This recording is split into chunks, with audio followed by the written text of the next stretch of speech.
Olá pessoal, espero que estejam todos bem e tomando os devidos cuidados aí para se protegerem dessa pandemia. Bom, hoje nós vamos falar dos grandes grupos de plantas. Mas antes de começarmos a falar desses grupos, eu gostaria de deixar claro para vocês que nós usamos os exemplos que são trazidos pelos livros didáticos, né? O livro didático de vocês, ele traz uma classificação que ele não representa efetivamente a evolução. Ele traz essa classificação de uma forma mais didática, tá? Para que fique mais fácil da gente entender esses grupos. Atualmente a filogenética, né, a sistemática filogenética, ela já traz uma nova forma de classificação, bem mais complexa, que já é baseada realmente em caracteres evolutivos e genéticos. E então o livro ele já traz uma classificação um pouco mais antiga, mas que de forma didática funciona muito bem, tá? Então, a partir daí, nós vamos falar sobre essa classificação dos grupos, tá bom? Lembrando vocês também que essa classificação que o livro didático traz, de forma didática, não é só para as plantas. Assim como os outros grupos que vocês já estudaram, também é feito dessa forma didática, né? E a filogenética ela já vem atualizando essas classificações. Mas, porém, também é um processo lento, então tem muita discussão entre os cientistas quanto a essa questão de classificação. Então a gente mantém aí, a escola mantém essa classificação pelos livros didáticos, que é muito mais fácil de se entender, muito mais fácil de compreender essas questões, tá bom? Então vamos lá. Bom, os critérios de classificação dos grupos. Esses critérios, apesar de, como eu falei, não serem feitos de uma forma evolutiva realmente e genética, eles são coerentes, tá? Eles não são assim feitos de qualquer jeito, não. Alguém chegou lá e falou, não, essa é briófita, essa é pteridófita, sem nenhum critério. Então, os critérios para definir esses grupos são a presença ou ausência de vasos condutores no caule, a presença ou ausência de sementes, a presença ou ausência de flores e frutos. Hoje nós vamos estudar dois grupos, tá? As briófitas e as pteridófitas. Para classificar as briófitas, esse primeiro critério aqui já atende. Então, as briófitas, elas não têm vasos condutores no caule. Desses grupos, ela é a única que não possui vasos condutores. Então, só esse critério já conseguimos definir, né, por ele, um grupo de plantas que são as briófitas. As pteridófitas, por sua vez, ela já tem vasos condutores no caule, mas não tem sementes, não produzem sementes. Então, a combinação aqui desse critério com esse aqui, através desses dois critérios, nós conseguimos definir o que são as pteridófitas. Já as gimnospermas, elas possuem vasos condutores, elas possuem sementes, mas elas não têm flores nem frutos, tá? Então, por esses três critérios aqui, nós conseguimos definir o que são as gimnospermas. E as angiospermas já possuem vasos condutores, né? Possuem sementes e também tem flores e frutos. Aí nós já definimos aqui o quarto grupo. Outra coisa que eu quero falar para vocês, e que traz no livro didático, mas já está caindo em desuso, tá? É quanto às criptógamas e fanerógamas. Então, aqui, ó, cripto escondida, gamos, gametas, né, fâneros aparentes e gamos de gametas. Aí, o que quer dizer? Que são plantas com sementes e plantas sem sementes. Atualmente, usa-se o termo para as plantas com sementes de espermatófitas, tá? Esperma é semente e fitos é planta. Então, fica muito mais claro também a gente usar esse termo aqui, tá bom? Foi só para exemplificar para vocês um exemplo de mudança que já aconteceu e que ainda traz nos livros didáticos, não é só esse de vocês, tá? Em geral, aí o livro didático traz esses termos aqui, porque pode cair em vestibular também, então é bom vocês saberem, tá bom?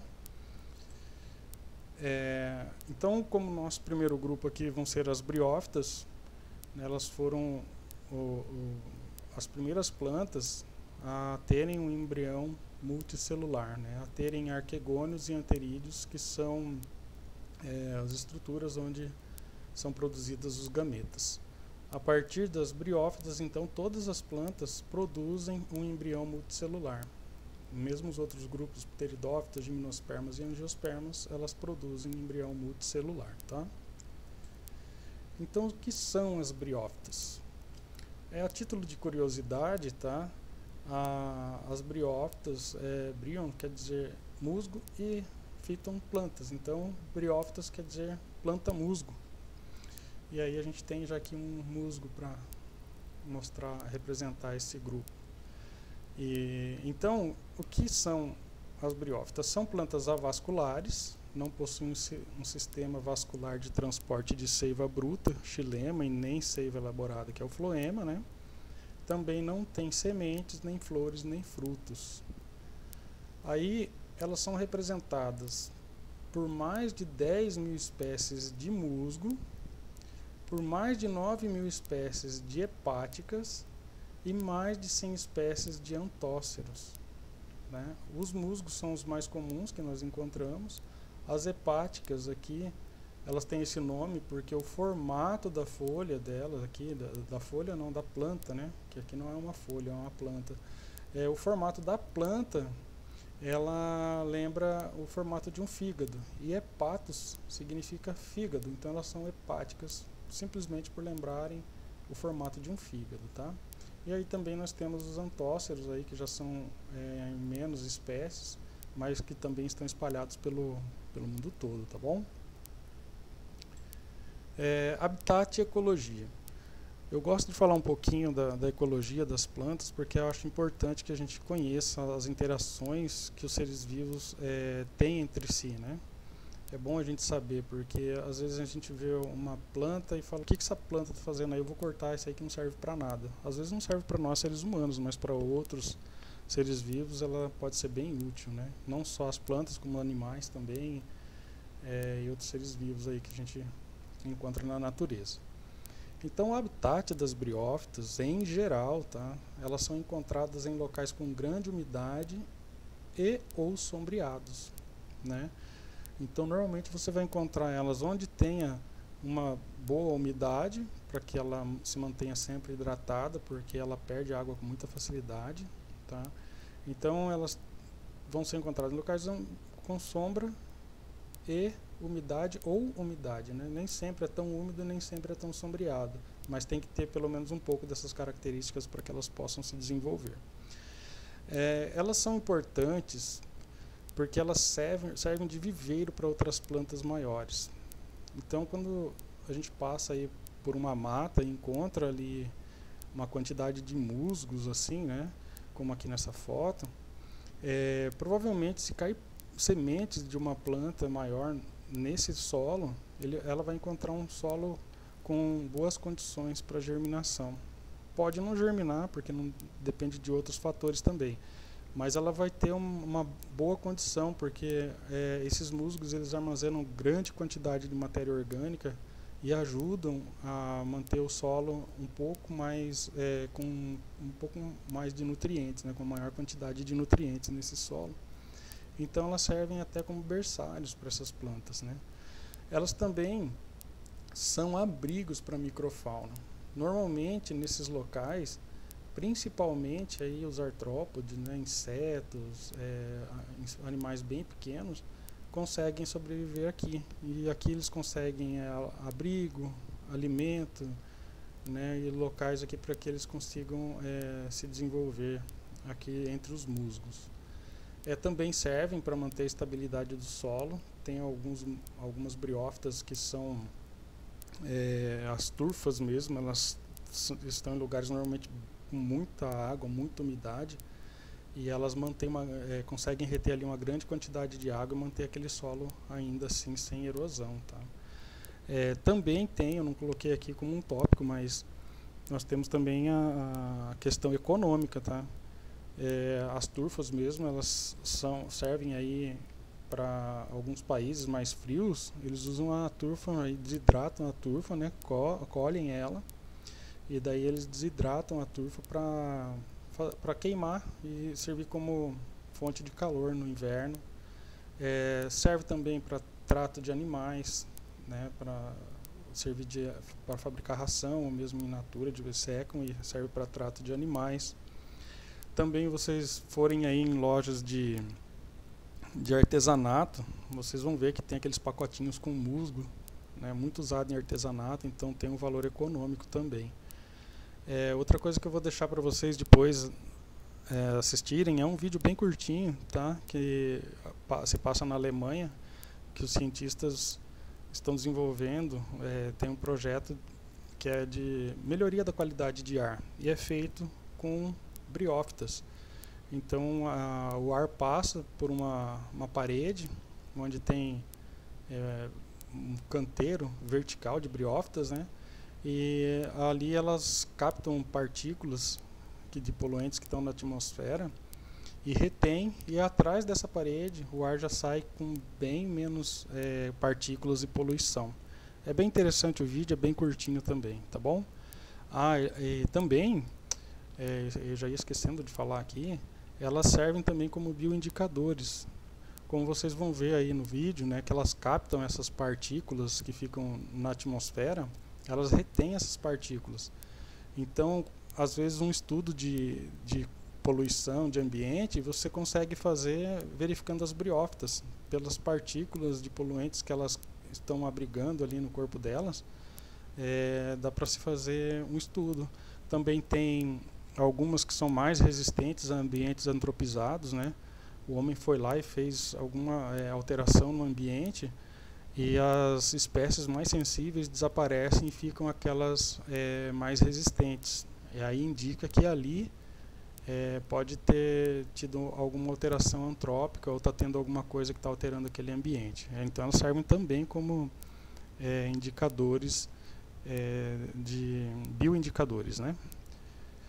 Bom, agora nós vamos falar então da estrutura corporal das briófitas. Nós vamos usar como exemplo aqui os musgos, tá? Então nós vamos usar a partir deles aqui, nós vamos extrapolar para as outras plantas do grupo também, tá bom? Então, ele é composto por um gametófito, que é masculino ou feminino, né? Que é a fase duradoura. Então nós temos sexos separados aqui nas plantas. Isso são chamadas de plantas dioicas, porque tem um sexo masculino numa planta e um sexo feminino na outra planta, tá? Então são plantas dioicas. Elas possuem rizóides, que servem para fixação e absorção de água e nutrientes. Elas se fixam pelos rizóides, que não são raízes verdadeiras, tá? Elas absorvem porque não são verdadeiras, porque não tem os vasos condutores. Lembra que nós vimos no slide anterior ali, que elas não possuem vasos condutores? Então, elas absorvem e transportam isso por difusão. Também tem o cauloide, né, que é o corpo da planta, também está entre aspas, porque não é um caule verdadeiro, né? Onde se fixam os filóides. Os filóides, por sua vez, são estruturas clorofiladas que fazem fotossíntese, tá? Então também não são folhas verdadeiras, tá? Então elas não possuem cutícula aqui, então elas conseguem absorver água e nutriente do ambiente também, tá? Assim como os rizóides aqui, elas também conseguem fazer absorção de água e nutrientes pelas filóides, tá bom, gente? Aí também nós temos o esporófito, né, que só se desenvolve no gametófito feminino e é temporário. Nessa planta aqui, nos musgos e nas briófitas em geral, o esporófito depende do gametófito para sobreviver, tá? É o gametófito que mantém essa estrutura aqui. Ela consegue absorver os nutrientes aqui que o gametófito passa para ela por difusão. Que vocês podem ver aqui que elas não tem filóides, não tem nada, né? Só uma haste e uma cápsula, que é a estrutura do esporófito. Então ela é dependente do gametófito, tá bom, gente? O esporófito aqui, ela vai produzir os esporos nessa cápsula, e depois que liberar os esporos, essa parte da planta morre aqui. Então o esporófito acaba morrendo depois que liberou os esporos, tá bom? Ela tem a vida curta, então não é duradoura como o gametófito. O gametófito, só para lembrar vocês, é aquela partezinha verde do musgo que a gente vê normalmente. Quando a gente vê musgo, a gente vê a parte verde, porque essa parte aqui é temporária e é um curto período de tempo mesmo. Se não tiver no período reprodutivo, a gente não encontra essa estrutura, tá bom? Que é o esporófito. E só para lembrar, o gametófito é a haploide N e o esporófito diploide 2N, tá bom? Bom, agora nós vamos ver o ciclo de vida das briófitas. Tá? Nós vamos começar aqui, ó, pelos gametófitos, que foi o que a gente viu ali agora, né? Um gametófito feminino e um gametófito masculino. Vocês podem ver que os dois são haploides, né? São só uma diferença de sexo mesmo, assim, que são dioicos. Uma planta é masculina, a outra é feminina. As estruturas onde são produzidos os gametas dessas plantas chama-se gametângios. Tá? Para as duas aqui, para o masculino e para a feminina, é o gametângio. Porém, as plantas femininas, o gametângio tem um nome, que são os arquegônios, né? E a planta masculina, os esporângios, chamam-se anterídeos. Tá? Então, a planta masculina, ela vai dentro do anterídeo, ela vai produzir os anterozoides. Então aqui vocês têm, né, um anterídeo em corte. Dentro desse anterídeo nós vamos encontrar os anterozoides. Os anterozoides são os gametas masculinos, né, e eles possuem flagelos que permitem a sua locomoção. Então vocês podem ver aqui, ó, que foram liberados aqui os anterozoides, e eles vão lá no arquegônio da planta feminina, né? Normalmente isso acontece por chuva, tá, gente? A água cai aqui nessa planta e as gotículas da água aqui, ela respinga. Então esses respingos da água, eles vão aí com vários anterozoides. E esses anterozoides caem aqui na planta feminina, e alguns, ou um anterozoide que vai fecundar aqui só mas alguns entram, e um anterozoide acaba fazendo a fecundação aqui da oosfera. E aqui no arquegônio, né? Então aqui no arquegônio, também em corte, vocês podem ver que tem as estruturas aqui, ó. E dentro desses arquegônios existe uma oosfera aqui, né? Ela está em corte aqui, o corte é longitudinal. Então a gente vê que aqui dentro tem a oosfera, né? Após a fecundação, o embrião se desenvolve em um esporófito. Então esses anterozoides que foram produzidos nos anterídeos vão cair pela ação da água, né, de uma chuva ou de qualquer água que bata ali e respingue, vai levar esses anterozoides até um arquegônio de uma planta feminina. Esses anterozoides vão nadar, literalmente nadar, até encontrar a oosfera. Um desses anterozoides acaba por fecundar essa oosfera e forma-se um zigoto. Lembram-se lá da aula de ciclo que o N aqui da planta feminina com o N da planta masculina aqui, elas vão formar um zigoto 2N. Aconteceu a fecundação, então agora esse zigoto ele é diploide, né? Então esse zigoto vai se desenvolver em um embrião, esse embrião vai se desenvolver e vai crescer e vai dar origem a um esporófito que vai ficar localizado no ápice do gametófito feminino, que é o que a gente viu no slide anterior ali. A plantinha feminina desenvolve o esporófito 2N. Esse esporófito é dependente da planta aqui, então se ela não fornecer nutrientes o suficiente, não ocorrer a fecundação, ela não vai desenvolver um esporófito, tá? Então a planta que vai desenvolver o esporófito, ela é haploide, mas como aconteceu a fecundação aqui nos arquegônios aqui, né? Aconteceu a fecundação no arquegônio, ela vai desenvolver um esporófito 2N, tá?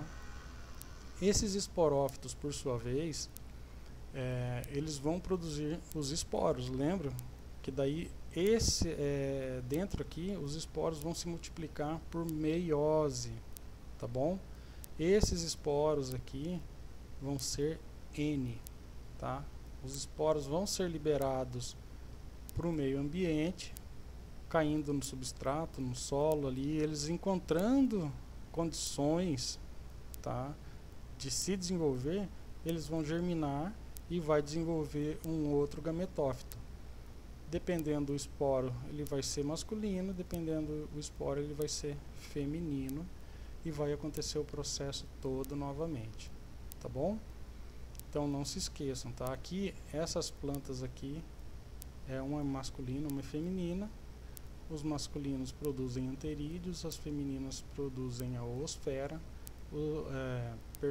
Os masculinos produzem os anterozoides, a planta feminina produz a oosfera. Os anterozoides fecundam a oosfera, geram um zigoto. Esse zigoto se transforma pelo desenvolvimento aí, pela reprodução celular, né? Replicação celular. Ela desenvolve um embrião. Esse embrião se desenvolve em um esporófito, que vai crescer no ápice de um gametófito feminino, vai produzir esporos. Esses esporos vão ser liberados no ambiente, vão se desenvolver e vão dar origem a tudo de novo, tá bom? Se ficar dúvida, gente, vocês podem deixar lá no fórum, tá? Ou podem deixar um comentário no vídeo aí que eu procuro responder, tá bom? Ou também podem voltar aqui e rever o vídeo para ver se entendem melhor isso aqui. Vamos passar agora então, que nós vamos ver as pteridófitas, tá? Nós já vimos o ciclo reprodutivo das briófitas, então nós vamos passar para as pteridófitas. Bom, aqui no cladograma nós podemos ver aqui que já teve uma mudança, né? Ó, aqui quem domina agora, que é a fase duradoura, é o esporófita, tá? Também nós temos vasos condutores, folhas e um caule, né? São as grandes diferenças das pteridófitas para as briófitas, tá? Bom, o que são as pteridófitas? Elas são plantas vasculares, né? Já possuem um sistema vascular de transporte de seiva bruta, xilema e seiva elaborada, floema, mas ainda não possuem sementes, nem flores, nem frutos. Vou só lembrar para vocês que até aqui, tanto as briófitas quanto as pteridófitas, elas são dependentes da água para reprodução, tá? Como vocês viram nas briófitas, a água cai e leva os anterozoides até o arquegônio, lá até a oosfera. Então, se não chover, se não tiver água, eles não conseguem se reproduzir. A mesma coisa aqui vai ser para as pteridófitas, tá? Elas também dependem da água ainda como forma de reprodução, como meio para reprodução, né? Então, os representantes das pteridófitas são as pterófitas, que são as mais conhecidas aqui por nós, né? Que são as samambaias e as avencas. Aí nós temos depois as esfenófitas, que são as cavalinhas, que são essas plantas aqui, que tem esse formato.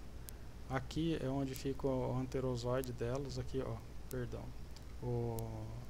A parte reprodutiva dela é aqui, e aqui é onde são folhas. Ela é bem fibrosa, essa planta aqui. Aí nós temos as psilófitas, tá difícil falar. Nós temos as psilófitas, que são os psilons, né? E aqui vocês podem ver aqui que você já imagina que aqui já é uma parte reprodutiva da planta, né? E também nós temos a licófita, que são as selaginelas, que eu acho muito linda essas plantas aqui, né? Que tem aqui, inclusive na Amazônia, tem bastante selaginelas lá, bastante espécies de selaginelas lá na Amazônia. É bem linda essa plantinha aqui. E as briófitas, as pteridófitas, perdão, em geral, aí todas elas representam mais de 10.500 espécies em todo o mundo, né? E no Brasil nós temos entre 1.200 a 1.300 espécies, Então é bastante representativo o número de espécies aqui no Brasil. E apesar de tantas espécies, a que a gente mais conhece é essa samambaia que a gente tem em casa aí, que a maioria das pessoas cultiva em casa. Habitat e ecologia. As pteridófitas, assim como as briófitas, né, elas também são encontradas em ambientes úmidos e sombreados, geralmente, né, mas são adaptadas a uma diversidade enorme de ambientes. Por quê? Elas já têm os vasos condutores, né, elas já têm uma estrutura que permite a elas conquistarem novos ambientes um pouco mais distante da água. Elas ainda dependem da água para a reprodução, mas como elas têm os vasos condutores, elas já conseguem absorver água e nutrientes do substrato e levar para todas as partes da planta, né? Então elas já conseguem se adaptar a uma diversidade bem maior de ambientes, né? Elas são importantes para a manutenção do solo, né, para a retenção de água, servem também de abrigo para pequenos animais e insetos, né? E também tem valor econômico, né? Então elas são comercializadas aí no mundo todo, normalmente para ornamentação, né? Elas são plantas utilizadas mais para ornamentação mesmo, mas tem um valor econômico bem bacana aí essas plantas também. Então vamos para o próximo slide. A estrutura corporal da samambaia. Bom, diferente ali das briófitas, né? Nós vamos falar aqui também, como eu usei os musgos lá, que nós vamos usar a samambaia, que são as mais comuns entre nós aí. Elas já possuem as raízes, né? Não são mais a questão de rizoides, elas são raízes verdadeiras, né? Que já têm vasos condutores, absorvem água e nutrientes e conseguem transportar isso para a planta através de vasos condutores. Elas têm um caule, que é um rizoma, que são caules que eles crescem aí paralelo ao solo, né? Eles não ficam eretos para cima. E a partir desse caule é que surgem as folhas, tá? Esses caules podem ser subterrâneos e às vezes, normalmente nessas que a gente tem em casa, a gente consegue ver, né, que elas ficam em vasos aí com fibra de coco. Antigamente usava-se o xaxim, que também é uma espécie de pteridófita. Então a gente vê que os caules saem pelos vasinhos assim, a gente consegue ver aquele ali é o caule da samambaia, tá? Então elas possuem raízes, o rizoma, né, que é um tipo de caule que cresce horizontalmente, podendo ser subterrâneo ou não, né? Nós temos aqui eu vou falar dos folíolos primeiro, né? Os folíolos, né, que são subdivisões das folhas. Então aqui a gente tem uma folha completa, tá? Ela é uma folha inteira. E essa folha é composta, então essa folha ela possui folíolos, tá? Que são aquelas partezinhas verdes da planta lá, e aqui é onde acontece a fotossíntese na planta. Nesses folíolos, só nos períodos reprodutivos, tá? Você não vai encontrar isso aqui o ano inteiro na planta, mas ela desenvolve os soros, tá? Que abriga diversos esporângios aqui, onde vão ser fabricados ali, onde vão ser produzidos os esporos, tá bom? Esses soros é uma estrutura de proteção para os esporos, tá? Para os esporângios, eles ficam ali protegidos aí nessa estrutura. Aí também nós temos, só como curiosidade, né, que é o báculo. O báculo tem esse nome porque ele se assemelha aí aos cajados usados ali por sacerdotes da Igreja Católica, né? Quando a gente vê aqueles filmes egípcios também, que eles tinham aquele cajado, o nome daquele cajado lá chama-se báculo. E as folhas jovens da samambaia, ela tem esse formato aqui, ó. Então é bem semelhante. Aliás, pteridófitas, né? Ela significa feto, planta feto. Porque esse formato dela aqui também lembra um feto humano, né? No início da gestação, o feto ele fica ali encurvado, sim, e dá a impressão de ser essa estrutura da samambaia dá a impressão de feto. Tanto que, se vocês escutarem algum biólogo falando que encontrou um feto arborescente, ele está falando de uma samambaia sul, que são aquelas samambaias que crescem mais, e daí os botânicos não chamam aquilo lá, é uma samambaia, assim, eles falam, encontrei um feto arborescente. Aí as pessoas às vezes ficam em dúvida, mas feto arborescente? É por causa do nome da samambaia mesmo, das pteridófitas, né? Que significa planta feto. Então, lembrando também aqui, já ia esquecendo de falar para vocês, que o esporófito, esse aqui é a fase duradoura das pteridófitas, tá? Lembram das briófitas que nós falamos agorinha há pouco, que a fase duradoura delas é o gametófito? Aqui é o contrário, tá? A partir de agora, de todas as plantas que possuem vasos condutores, a fase duradoura é o esporófito e não mais o gametófito, tá bom? Então vamos lá. Bom, eu falei dos soros agora há pouquinho, e eu vou mostrar para vocês o que são aqui, ó. Podem olhar aqui nessa planta, tá? Que aqui nós temos os soros, ó. Essa estrutura grande, e aqui vocês podem ver um monte de bolinhas aqui. Essas bolinhas, elas são os esporângios, tá?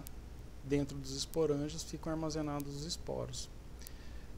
Eu coloquei essa outra aqui só para mostrar para vocês que esse indúcio aqui, ela é uma proteção, tá? Ela fica aqui envolvendo o soro como uma forma de proteção, mas nem todas as pteridófitas desenvolvem esse indúsio, tá bom? Essa aqui mesmo vocês podem ver que elas estão expostos aqui, né? Os esporângios aqui, ó, eles estão aparecendo todos aqui, e aqui eles estão protegidos aqui, ó. Mas quando eles estão maduros, esse indúsio aqui acaba liberando para que os esporângios liberem os esporos, tá bom? Aqui eles existem aí na parte inferior da planta, né? Aqui nesse esquema vocês podem ver a superfície da planta, os vasos condutores aqui, e daí nós temos na parte de baixo os soros. Tinha mais alguma coisa que eu ia falar aqui dos soros para vocês? Ah, sim. Os soros, eles servem como uma característica de identificação de espécie. Então, muitas espécies de samambaia, quando nós olhamos, são, nossa, é tudo igual, mas se você pegar um taxonomista mesmo, ele vai identificar a espécie só pelo formato desses soros, que podem ver desse formato para esse é bem diferente. Muitas vezes pela distribuição dos soros no folíolo da planta, né? Às vezes ele só tem aqui no cantinho, aqui, né, na borda da planta. Às vezes ela é espalhada por toda a folha, né? Às vezes ele tem essas características aqui, ó, um cada lado, tá vendo? Da nervação aqui, ó. Então tem várias características de soros, e normalmente as espécies desenvolvem os soros diferentes um da outra, então pode ser uma característica de identificação. Só por curiosidade mesmo, tá, pessoal? Bom, e agora para finalizar, nós vamos falar do ciclo de vida das pteridófitas, que também vocês já podem observar aqui que é um pouquinho diferente, né? Mas então nós vamos lá. Bom, o gametófito da pteridófita, ele chama-se protalo. Vocês lembram que o gametófito das briófitas lá do musgo, ele tem um gametófito masculino e um feminino, ele é dioico, né? Já o gametófito da samambaia, ele é monóico. E o que isso significa? Significa que ele possui os dois sexos no gametófito.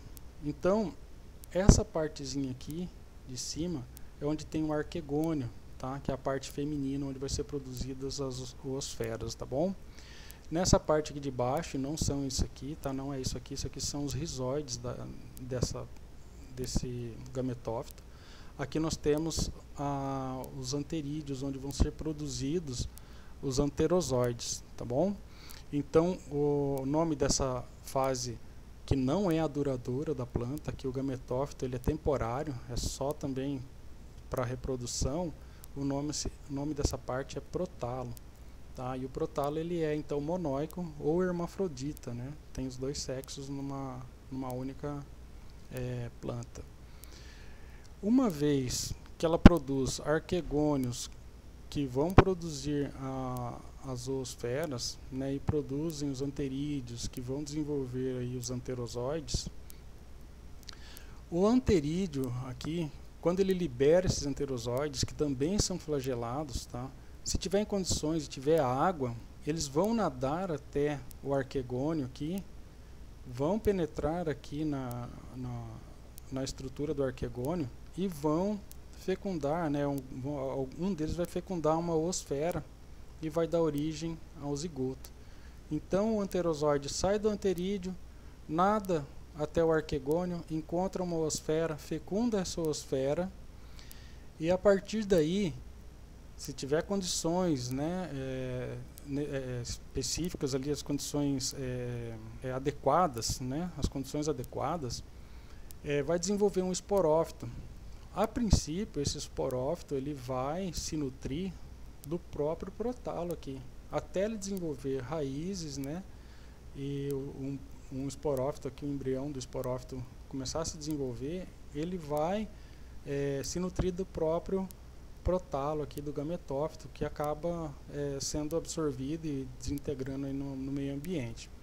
Então esse esporófito cresce, né? Nas folhas ali, nos soros, como nós vimos anteriormente, ele vai abrigar os esporângios, né? E como aqui houve uma fecundação, o esporófito que surgiu é 2N. Lembram, né? N da oosfera, N do anterozoide. Aí houve a fecundação, surgiu um zigoto 2N e um esporófito 2N. Enquanto o gametófito é N. Então, esporófito diploide, gametófito haploide. Então, o esporófito, que é a fase duradoura agora dessa planta, né, ela é diploide, dá origem aos esporos haploides. Então, dentro dos soros, que é aquela estrutura que nós vimos, vão ter os esporângios, por meio de meiose, vão produzir esporos. Esses esporos vão ser liberados no ambiente em condições adequadas, vai ocorrer a germinação desse esporo, né? E ele vai se desenvolver em um gametófito, que também em condições adequadas vai acontecer a fecundação dos anterozoides com a oosfera e vai dar origem a outro esporófito, reiniciando o ciclo. Tá bom, pessoal? Então, não se esqueçam de fases haploide, diploide, porque depois também na atividade vocês vão ter que conhecer identificar essas fases de vida, tá bom? Bom, o que vimos então? Na aula de hoje nós vimos as briófitas e as pteridófitas. Na próxima aula nós vamos ver as nossas queridas gimnospermas e angiospermas. E eu agradeço vocês por terem acompanhado até aqui e nos falamos na próxima aula. Até mais, um grande abraço.